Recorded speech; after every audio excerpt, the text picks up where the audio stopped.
Hello everyone, my name is Zaid, and today we're going to be talking about pressure moments. So, pressure can be found in everyday life scenarios, and a really good example of pressure is when we're using hammers and nails. When you look at a nail, you can see there are two sides to it, the flat end and the sharp end. When you try hammering the flat end into a piece of wood, you can see that nothing happens. But when you hammer the sharp end into the wood, it will penetrate the surface of the wood and obviously break through. Now why is that?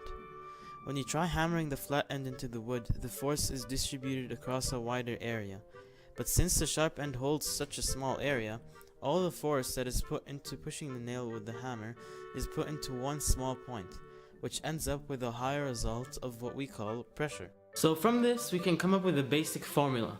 Force applied divided by area of the object that's touching the surface equals total pressure. Now we know that we can spread pressure out by increasing the area of the object that's touching the surface. But as much as pressure helps us in our daily lives, it can also be quite annoying in some situations. For example, when you carry a bag with one thin strap, all the weight of the bag is concentrated on the area of the shoulder that the strap is covering, and that creates a high pressure that really hurts your shoulder. That's why people wear backpacks with two wide straps, so that the weight can be distributed across a wider and larger area, which creates a lower amount of pressure and is more comfortable. So now that the nail is hammered into the wood, what can we do to efficiently take it out without having to use too much effort? And this is where moments and levers come in. Let's create a basic seesaw model to help us understand how moment works. So we call this overall machine our lever. This lever uses a pivot, which is a point of where something rotates around. Our pivot is found right here, where the nail allows the lever to rotate. Let's put a load on the right side of the plank. See what happens? The left side rises. The rise of the left side is what we call moment.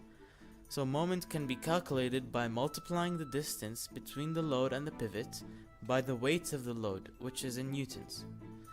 If we put a load with the same weight on the other side, it becomes balanced. But of course, if we add another load to the exact same side, it becomes unbalanced.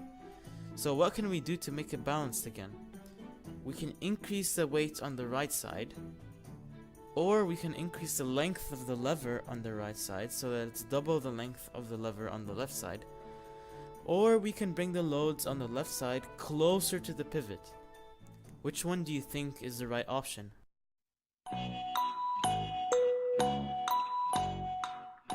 If you chose option 3, then you're right. The first option of adding another eraser works, but the second option of increasing the length of the lever has a fault, and that is the fact that the increased length of wood adds on to the weight on the right side, which makes it inaccurate. Now let's apply the formula we learned earlier. The length of the lever on the right side is 10 centimeters, while it holds one eraser, so 10 times 1 is 10.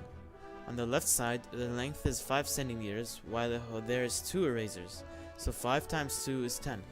So the moment is the same on each side, which makes it balanced. So now that we know what moment is, let's go take a look at that nail.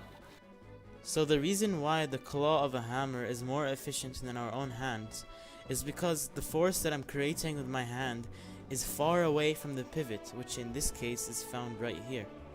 So the weight and resistance of the nail is being dispersed and distributed across the length of the lever, which makes it easier to pull out.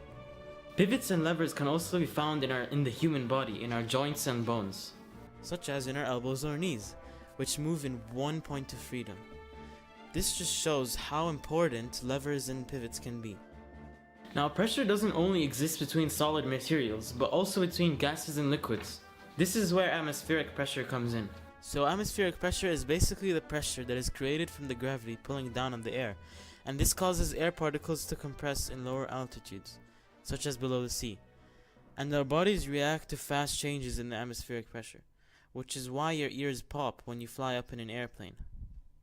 This pressure can be measured with barometers in Pascal units. Barometers can sometimes use mercury to measure air pressure, and at other times they use aneroid cells, which are made of a metallic alloy of beryllium and copper.